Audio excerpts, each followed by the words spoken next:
Welcome to our YouTube tutorial on how to fix the no sound issue in YouTube on your PC.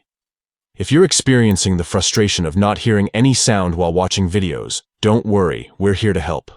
The first step is to ensure that the sound or volume is turned on for your browser or device. It's possible that the sound might be accidentally muted or set to a low volume.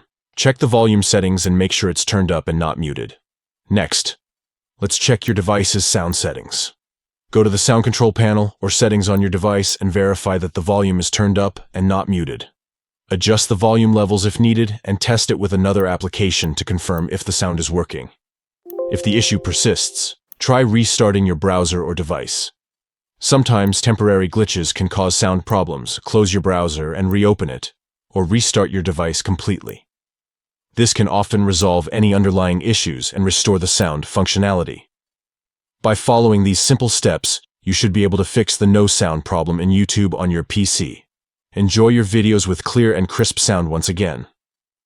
If you found this tutorial helpful, please give it a thumbs up and consider subscribing to our channel for more valuable tech tips.